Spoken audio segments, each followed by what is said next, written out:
అదరగొట్టే కారం రంగు రుచి ఆచి కారం పొడి. బులియన్ మార్కెట్లో ఇవాళ బంగారం వెండి ధరలు భారీగా పెరిగాయి. 4 లక్షలకు చేరువైంది. ఇవాళ కిలో వెండి 12,000 పెరిగింది. దీంతో ప్రస్తుతం కిలో వెండి 3,87,000కు చేరింది. గత 10 రోజులుగా వెండి 81,000 పెరిగి కొనుగోలుదారులకు చుక్కలు చూపిస్తుంది. ఇక బంగారం కూడా ఇవాళ ఆల్ టైమ్ హైకు చేరింది. ప్రస్తుతం 10 గ్రాముల 24 క్యారెట్ల బంగారం 1,62,000 పలుకుతుంది.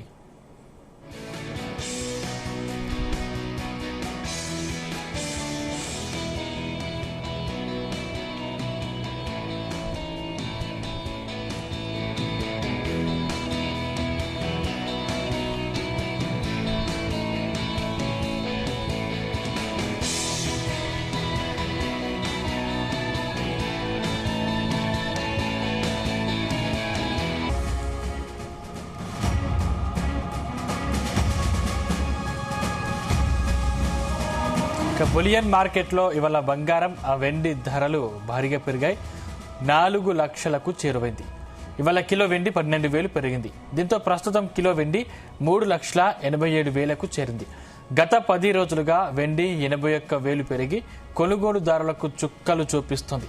ఇక బంగారం కూడా ఇవాళ ఆల్ టైమ్ హైకు చేరింది. ప్రస్తుతం 10 గ్రాముల 24 క్యారెట్ల బంగారం 1,62,000 పలుకుతుంది.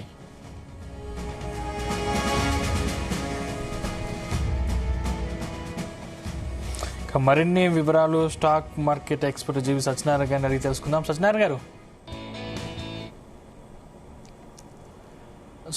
Good morning sir. ఉన్నారా? హలో, వాయిస్ సరిగ్గా రావట్లేదు. హలో సార్, ఇప్పుడు బంగారం వెండి ధరలు బంగారం వెండి ధరలు ఊహించనంత స్థాయికి పెరుగుతూ పోతా ఉన్నాయి. అసలు తగ్గేది ఎప్పుడు? అసలు కొనుగోలుదారులు ఎప్పుడు కొనుక్కోవాలి? అసలు అది తగ్గే అవకాశాలు ఏమైనా ఉన్నాయా సార్? ఓకే, ఇప్పుడు ప్రతిరోజు ప్రతిసారి మనం అంటే ఏమైతుందంటే మనకు ఊహకు అందనటువంటి రీతిలో పెరుగుతూ వచ్చింది ఏ రోజుకి ఆ రోజు. అవును, మనం తెల్లారి పొద్దున్నే నిన్న మొన్న 3 రోజులు మనకి సెలవులు ఉన్నాయి.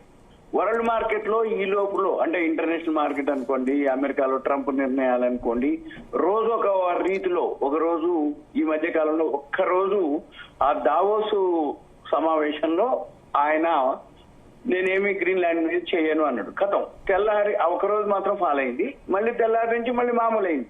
ఏంటిది? ఇరాన్ మీద మళ్ళీ యుద్ధ నౌకలు బోర్డర్కి వెళ్తాం. మళ్ళీ ఇప్పుడు లేటెస్ట్ గా ఏంటిది అంటే సౌత్ కొరియా మీద టారిఫ్ ఏదైతే ఉందో 15% నుంచి 20% సుంకాలు చేస్తామని లేటెస్ట్ సౌత్ కొరియా మీద. ఈ సౌత్ కొరియా నుంచి ఆటోమొబైల్, వుడ్, ఫార్మా ఇవి వెళ్తాయి అనమాట, అంటే ఎక్స్పోర్ట్స్.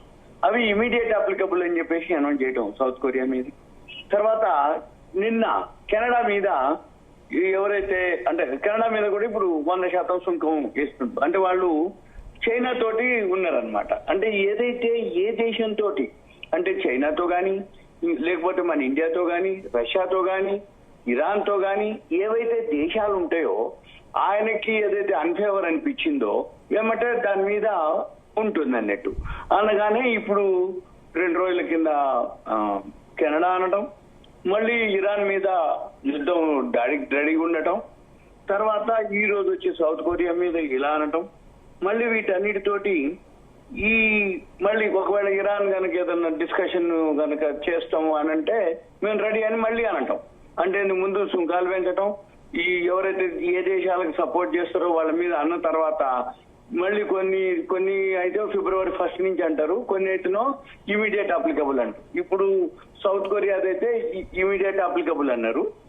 మొన్న మనకి యూరోప్ గానీ అవైతే మళ్ళీ నాటో దేశాలు ఏవైతే ఉంటాయో February 1 నుంచి అమలు అంటారు. మళ్ళీ గ్రీన్లాండ్ ఇష్యూలో ఇప్పుడు ఏం లేవులే ఆ సుంకాలు అని చెప్పేసి ఆగిపోయినాయి. ఇలా మళ్ళీ ఇంకొకటి ఏంటిది, ఫెడరల్ రిజర్వ్ వడ్డీ రేట్లు ఉంది. ఇవాళ స్టార్ట్ అయింది వడ్డీ రేట్ల డెసిషన్. అంటే ఇవాళ రేపు మీటింగ్ ఉంటుంది. ఇవాళ మంగళవారం, బుధవారం, రేపు రాత్రికి అనౌన్స్మెంట్ జరుగుతుంది 27, 28. అంటే ఈ 2 రోజులు మీటింగ్ పెట్టి అనౌన్స్ చేస్తారు. మనకి ఏమైతుంది, ఇవాళ మంగళవారం, బుధవారం, గురువారం ఉదయం మనకి ఆ వడ్డీ రేట్ల డెసిషన్ గురించి తేలుతుంది. అయితే అంతకుముందే అనౌన్స్మెంట్ చేయడం జరిగింది 25 BPS అంటే పావలా వడ్డీ రేట్లు తగ్గిస్తారు 2026 జనవరి ఫెడరల్ మీటింగ్ లో అని అంతకుముందే చెప్పడం జరిగింది. కాకపోతే అది అఫీషియల్ గా అనౌన్స్ చేయాలి. అది మనకి ఇవాళ రేపు మీటింగ్ పెట్టినాక అనౌన్స్ చేయడం జరుగుతుంది. తర్వాత మళ్ళీ ఒక 3 రోజుల కింద అంటే మనకు 3 రోజులు సెలవులు వచ్చినాయి, శని ఆది సోమవారం. ఈ 3 రోజుల కింద ట్రేడ్ డీల్ మంది ఫేవర్ గా ఉంది అవుతుంది ఇండియా తోటి అనేది అన్నారు. కానీ మళ్ళీ ఆ ట్రేడ్ డీల్ కాలేదు. మళ్ళీ నిన్న జెండా వందనానికి మనది ఏదైతే జనవరి 26 ఉందో మళ్ళీ ట్రంప్ మోడీ గారికి మన దేశం గురించి శుభాకాంక్షలు చెప్పడం జరిగింది మన ఇండియాకి. మళ్ళీ ఇప్పుడు మీరు అన్నట్టు గోల్డ్ ఆల్ టైమ్ హైకి చేరడం జరిగింది. 5145.39 డాలర్లు. ఒక సంవత్సరంలోనే ఇది 85% రిటర్న్స్ ఇవ్వడం జరిగింది. అంటే 80%, అంటే 100 రూపాయలు పెట్టుబడి పెడితే 85 రూపాయలు లాభం రావడం జరిగింది. ఇక సిల్వర్ విషయానికి వచ్చేటప్పటికి 117.69 డాలర్లు ఆల్ టైమ్ హైకి వెళ్ళడం జరిగింది. 257.22% అంటే గ్రోత్. అంటే 1,00,000 పెడితే అంటే ఒక 100 రూపాయలు పెట్టుబడి పెడితే 257 రూపాయలు లాభమే వచ్చింది. అంటే 1,00,000 పెడితే 2,57,000 విత్ ఇన్ 1 year లో లాభం రావడం జరిగింది. వీటన్నిటికీ మూలం ఏమిటి అంటే ఈ ట్రేడ్ డీల్ జరగకపోవటం, ప్రపంచ వ్యాప్తంగా రోజు రోజుకి ఈ అంటే ఈ ట్రంప్ యొక్క నిర్ణయాలు ఏవైతున్నాయో వాటితోటి ప్రపంచ ఆర్థిక వ్యవస్థలో తీవ్రమైన ఆర్థిక అస్థిరత రావటం, ఇది రాబోయే రోజుల్లో సాధారణ ప్రజల మీద ఇంకా తీవ్ర ప్రభావం చూపిస్తుందని చెప్పేసి విశ్లేషకులు అనటం. ఇప్పుడు ఇది మామూలుగా పెరగట్లేదు, ఏ రోజుకి ఆ రోజు ఈ అంటే ప్రపంచవ్యాప్తంగా ఈ భౌగోళిక రాజకీయ ఉద్రిక్తతలు అంటే ముఖ్యంగా ఈ నెల విషయంలో వచ్చేటప్పటికి డిసెంబర్ లో 4,000 దగ్గర అంటే ఇది అంతకు ముందుకు ఇప్పటికి ఎక్కడొస్తుంది తేడా అంటే అంతకుముందు ఈ డిసెంబర్ లో ట్రేడ్ డీల్ అయితే అంటే ఇయర్ ఎండ్ ఫైనాన్షియల్ ఇయర్ అని చెప్పేసి ఉండటం జరిగింది. 4,000 దగ్గరలో ఉంది. ఒక్క విత్ ఇన్ 1 month లోనే $1,100 పెరగటం జరిగింది. ఏది గోల్డ్ విషయంలో. ఇక ప్రతి విషయంలో ఏదైతే ఉందో అంటే ఏంటిది ప్రపంచ వ్యాప్తంగా ఈ సుంకాలు టారిఫ్లతోటి ఇప్పుడు గోల్డ్ మ్యాన్ సాచ్ వాళ్ళు $5,000 అయిద్దని చెప్తే 5,000 దాటిపోయింది ఎప్పుడో. మళ్ళీ వాళ్ళు 5,500 అని చెప్పడం జరిగింది ఔన్స్ బంగారం. ఇప్పుడు మళ్ళీ ఏంటిది $6,000 కూడా చేరే అవకాశాలు ఉన్నాయి అనేది ఉంది. అయితే వీటన్నిటికీ ఏంటిదంటే రాజకీయంగా ఏదైతే పొలిటికల్ అంటే అమెరికా ఆధిపత్యం కోసం వాళ్ళు ప్రతిరోజు ఏదో ఒక దేశం మీద సుంకాలు టారిఫ్లు వేయటం, ఈ సుంకాలు టారిఫ్లతోటి అమెరికా వాళ్ళు కూడా అసంతృప్తిగానే ఉన్నారు. ప్రపంచవ్యాప్తంగా ప్రపంచ దేశాలు అసంతృప్తిగా ఉంది. ఏ దేశం మీద ఏ రోజు ఈయన యుద్ధం ప్రకటిస్తాడో లేకపోతే ట్రేడీలు ఇవేవైతే ఉంటాయో ట్రేడీల తోటి అంటే సుంకాలు టారిఫ్లు ఏ దేశం నుంచి ఏవి ఎక్స్పోర్ట్స్ కనుక అయితే ఏమంటే 10%, 20%, 50% అనటం, లేకపోతే ఇరాన్ నుంచి కానీ ఎవరైతే ఇలా రష్యా నుంచి చమురు తీసుకుంటారో వీటన్నిటి మీద ఇప్పుడు మళ్ళీ యూరోపియన్ దేశాలు మళ్ళీ లేటెస్ట్ గా అంటే ఈ రోజు సౌత్ కొరియా, నిన్న కెనడా, మళ్ళీ ఇప్పుడు ఫెడరల్ రిజర్వ్ వడ్డీ రేటు, ఇరాన్ పై దాడి, ఈ మళ్ళీ ఫేవర్ గానే ఉంటాడు. అంటే మనకి నిన్న జాతీయ గణతంత్ర దినోత్సవం జనవరి 26 మళ్ళీ మనకు శుభాకాంక్షలు చెప్తాడు. మళ్ళీ మీతోటి మేము ట్రేడింగ్ చేస్తాం, బిజినెస్ చేస్తామని అంటాడు. కానీ మళ్ళీ ఈ కొలిక్కి రావు. మళ్ళీ ఎక్కడో ఒక దగ్గర ఎప్పుడో ఒక దగ్గర ఇవి కొలిక్కి వస్తే తప్ప మనము ఇవన్నీ మనము అంటే డిస్కస్ చేయడానికి కానీ ఏ రోజుకి ఆ రోజు మనం ఇన్ఫర్మేషన్ ఇవ్వటం తప్ప మనం చేసేది లేదు. ఎందుకంటే ఈ ఏ రోజు కాకపోతే కొనుక్కునే వాళ్ళకు కూడా ఒక విధంగా ఉంది. ఏ రోజుకి ఆ రోజు పెరుగుతూ వచ్చింది. కొనాలా మార్జిన్లు పెంచేశారు. చికాగో మర్కంటైల్ ఎక్స్చేంజ్ లో మార్జిన్స్ విపరీతంగా పెంచారు. ఓపెన్ ఇంట్రెస్ట్ బాగా తగ్గిపోయింది. ఓపెన్ ఇంట్రెస్ట్ అంటే ఫ్యూచర్స్ అండ్ ఆప్షన్స్ లో ఒక ఆప్షన్ అన్నమాట. అంటే ఒక ఓపెన్ ఇంట్రెస్ట్ అనే ఒక కాలం ఉంటుంది. అదేంటిదంటే ఎవరెవరైతే అవుట్ స్టాండింగ్ పొజిషన్స్ ఉంటారో ఆ అవుట్ స్టాండింగ్ పొజిషన్స్ ని ఓపెన్ ఇంట్రెస్ట్ అంటారు. అంటే కొన్న వాళ్ళు ఎంతమంది ఉన్నారు ఫ్యూచర్స్ లో, అమ్మిన వాళ్ళు ఎంతమంది ఉన్నారు, వాళ్ళ డేటా అన్నమాట. అది ఓపెన్ ఇంట్రెస్ట్ అంటారు. చికాగో మర్కంటైల్ లో ఓపెన్ ఇంట్రెస్ట్ తగ్గిపోయినాయి. మన ఎంసీఎక్స్ లో ఓపెన్ ఇంట్రెస్ట్ తగ్గిపోయినాయి. మార్జిన్స్ విపరీతంగా పెంచడం జరిగింది. ఈ మార్జిన్ ఎందుకు విపరీతంగా పెంచడం జరిగింది అంటే ఎక్కడైతే వొలటాలిటీ అంటే బైకి సెల్కి కానీ లోకి హైకి కానీ విపరీతమైన డిఫరెన్స్. అంటే చూస్తుండగానే సెకండ్లలో పెరగటం, చూస్తుండగానే సెకండ్లలో నిమిషాల్లో ఫాలో అవటం. అంటే ఇవన్నీ జరిగినప్పుడు ఏమైతుంది, లోకి హైకి బాగా డిఫరెన్స్ ఎప్పుడైతే వస్తుందో ఆ వోల్టాలిటీని బట్టి వాళ్ళు మార్జిన్ పెంచడం జరుగుతుంది. ఈ మార్జిన్ విపరీతంగా పెంచేటప్పటికి చాలా మంది ఎవరైతే ఆ కెపాసిటీ ఉండగలిగి ఉన్న వాళ్లే ట్రేడ్ చేయగలుగుతారు తప్ప మామూలు వాళ్ళు చేయలేరు. కాబట్టి వాల్యూమ్ తగ్గిపోయింది, మార్జిన్లు పెంచడంతో ఇంకొకటి ఏంటిది, ఎక్కడికక్కడికి పెరుగుతూ వచ్చింది. కాబట్టి ఏ రోజుకి అంటే మన ఊహకు అందట్లేదు. అంటే ఎంత పెరుగుద్ది అనేది ఊహకు అందదు, ఎంత తగ్గుద్ది అనేది తెలియదు, ఎప్పుడు తగ్గుద్దో తెలియదు, ఎప్పుడు ఏ అనౌన్స్మెంట్ వస్తుందో తెలియదు. ఇప్పుడు ఏ రోజుకి ఆ రోజు మన మార్కెట్ లో నైట్ 11:55 క్లోజ్ అవుతుంది. తర్వాత వస్తుంది అనమాట న్యూస్, ఏది ట్రంప్ కానీ ఇక్కడ మనకి డే టైం అయినప్పుడు అమెరికా నైట్ టైం, మనది క్లోజ్ అయ్యే టైంకి అక్కడ డే టైం స్టార్ట్ అవుతుంది. మన మార్కెట్లు ఉండవు అప్పుడు ఏదైనా ట్రేడింగ్ చేయాలన్నా. అంటే తెల్లారేపాటికి పొద్దున్నే ఎవరైతే కొని ఉంటారో ఓకే వాళ్ళు బెనిఫిట్ పొందుతారు, కానీ వాళ్ళకేం నిద్ర పట్టదు. ఎందుకంటే ఈ రేపు పొద్దున్న ఏం జరుగుతుందో తెలియదు. కొని ఉన్నారు, ఇంకా పెరగొచ్చా లేకపోతే పడొచ్చా, ఇంత పెరిగిన తర్వాత ఎక్కడో ఒక దగ్గర పడకపోతుంది అనేది ఒక ఆశ. ఒకవేళ అట్లని నువ్వు దూరంగా ఉన్నవా, అది తెల్లారేపాటికి గ్యాప్ అవుతాడు ఓపెన్ అవుతుంది.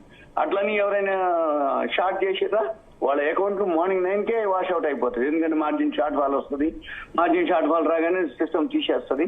అంటే జనరల్ గా జరిగేటటువంటి ఈ సినారియోలు అనమాట. ఇక మన పని ఏంటిది అంటే ఏ రోజుకి ఆ రోజు ఎందుకు పెరిగింది అనే దాని మీద మనం న్యూస్ చెప్పడం తప్ప కొనమని కానీ హోల్డ్ చేయమని కానీ, ఎవరైతే కొనుక్కొని ఉన్న వాళ్ళకి మంచి లాభాలు నేను కాదనట్లేదు.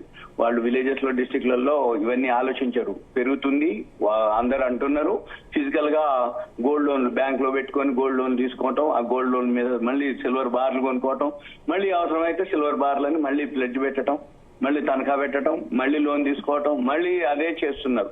1.5 lakh నుంచి కొనుక్కున్న వాళ్ళు చాలా మంది ఉన్నారు నాకు తెలిసి, ఏది విలేజెస్ లల్లా డిస్ట్రిక్ట్లల్లా. అయితే అటువంటిదంతా ఇప్పుడు ఏంటి డబుల్ దాటిపోయింది వాళ్ళ ప్రాఫిట్. అందుకని ఏమైతుంది, ఎప్పుడైనా కానీ బెనిఫిట్ పొందుతుంది అనుకోండి, ఏదైనా తగ్గినా కానీ నాకేం కాదు, తగ్గినా ఎంత తగ్గుద్ది కదా, అంత అయితే రాదు కదా అనే ఉద్దేశం ఒకటి. రెండోది ఇవన్నీ క్లియర్ అయితే తప్ప తగ్గే సూచనలు కూడా కనపడట్లేవు. మళ్ళీ వడ్డీ రేట్లు అయితే డెసిషన్ ఓకే, వడ్డీ రేట్లు తగ్గినాయి అంటే గోల్డ్ సిల్వర్ పాజిటివే. కానీ మరి ఇప్పటికే ఇంత పెరిగింది, ఇంకా పాజిటివ్ ఎంత వరకు ఏంటిది అనే దానికి మెయిన్ ఏంటిది అంటే అందరూ ఇన్వెంటరీస్ అంటారు, నిల్వలు కొన్ని ఫిజికల్ గా. ఒకప్పుడు గోల్డ్ కొనుక్కొని పెట్టుకునేది అవసరానికి, ఇప్పుడు గోల్డ్ లేదు సిల్వర్ లేదు, ఏదైనా సరే కొనుక్కోవటం దాచిపెట్టడం ఫిజికల్ గానే. అంటే ఏమైతుంది, 24 క్యారెట్స్ గోల్డ్ కాయిన్స్ కొని పెట్టుకుంటున్నారు, సిల్వర్ బార్లు కొని పెట్టుకుంటున్నారు స్టాక్. ఆటోమేటిక్ గా ఇక్కడ ఏం జరుగుతుంది, బ్లాక్ మార్కెట్ ఎక్కువ అవకాశాలు ఉంటాయి అనమాట. అంటే ఫైనాన్షియల్ గా ఎవరైతే సౌండ్ ఉన్నారో, కెపాసిటీ ఉన్న వాళ్ళంతా కూడా కొన్ని దాచిపెడతారు. వాళ్ళు ఇప్పట్లో బయటకు తీసే అవకాశం కనబడట్లేదు. అంటే మనకి ఎక్కడ తగ్గుద్ది, తగ్గే అవకాశాల కంటే న్యూట్రల్ గా ఉండే అవకాశాలు తర్వాత ఉంటే సైడ్ వేస్ లో, తర్వాత మళ్ళీ పెరిగే అవకాశాలే. ఎందుకంటే production, usage, demand, supply market లో అనమాట. అంటే ప్రొడక్షన్ పెరగాలి, యూసేజ్ అలానే ఉంది, డిమాండ్ అలానే ఉంది, సప్లై లేదు, అప్పుడు డిమాండ్ అంటే ప్రైస్ అప్పుడు ఏమైతుంది, ఇంక్రీజ్ అయ్యే అవకాశాలే కనపడుతున్నాయి. ఒకవేళ తగ్గినా కొంచెం తగ్గితే తగ్గొచ్చేమో, కానీ ఈ సుంకాలు టారిఫ్లు ఎక్కడో ఒక దగ్గర. మళ్ళీ ఇంకొక న్యూస్ ఏంటిది, ఈ చైనా పోలాండ్ వాళ్ళు ఈ రేట్లలో కూడా వాళ్ళ సెంట్రల్ బ్యాంకులు బై చేస్తూనే ఉన్నాయి. అక్కడ కూడా ఇంకో రీజన్ అంటే చైనా పోలాండ్ ఇంత హైలో కూడా మరి వాళ్ళు కొన్ని స్టాక్ పెడుతూ మళ్ళీ వాళ్ళ దగ్గర మైన్స్ ఉన్నాయి. మళ్ళీ అక్కడ 3500 మెట్రిక్ టన్నులు మైన్స్ ఉన్నాయి ఇప్పుడు చైనాలో, అవి బయటపడ్డాయి. అయినా కానీ మళ్ళీ అక్కడ సెంట్రల్ బ్యాంక్ చైనా పోలాండ్ మళ్ళీ బయట చేస్తున్నాం. ఇది ఒకటే కాదు, వరల్డ్ ప్రపంచ దేశాలన్నీ కూడా సెంట్రల్ బ్యాంకులే కొనడం వల్ల తోటి ఇవన్నీ అనమాట. అంటే యూసేజ్ డిమాండ్ ఉంది, కొంటూ ఉన్నారు దేశాలు. అందుకని ఆర్టిఫిషియల్ గా ఇది పెరగడం జరుగుతూ వచ్చింది. ఇక రియల్ గా ఆర్టిఫిషియల్ అనేది తర్వాత తెలుస్తుంది. ఈ సుంకాలు టారిఫ్లతోటి మెయిన్ ఇదే అన్నమాట. ఈ సుంకాలు టారిఫ్లు ఈ ప్రపంచ వ్యాప్తంగా రోజు ఏ న్యూస్ వస్తో కాబట్టి ఆ న్యూస్ ని బట్టే అది పెరగటం కానీ ఏదైనా జరుగుతుంది అనమాట. ఎక్కడ కూడా ఇప్పటి వరకు ప్రెసెంట్ గ్యాప్ లేకుండా జనవరి మనం డిసెంబర్ లో ఫైనాన్షియల్ ఇయర్ ఎండింగ్, తర్వాత అక్కడ కొంచెం మామూలుగా ఉంది, ఆ నెల అంత స్తబ్దతగా ఉంది, బిజినెస్ కూడా అంతకు లేదు. అప్పుడు అందరూ వెయిట్ చేస్తారు బయ్యింగ్ కి. ఒక్కసారిగా మళ్ళీ జనవరిలో స్టార్ట్ అయిపోయింది. ఇప్పుడు ఈ నెలంతా కంటిన్యూగా ర్యాలీని, గోల్డ్ అనుకోండి, సిల్వర్ అనుకోండి, కాపర్ అనుకోండి, ఇవన్నీ కూడా ర్యాలీ స్టార్ట్ అయింది. మళ్ళీ వడ్డీ రేట్లు డెసిషన్ అయిన తర్వాత మళ్ళీ మనం ప్లాన్ చేయాలి. Thank you sir, thank you అండి.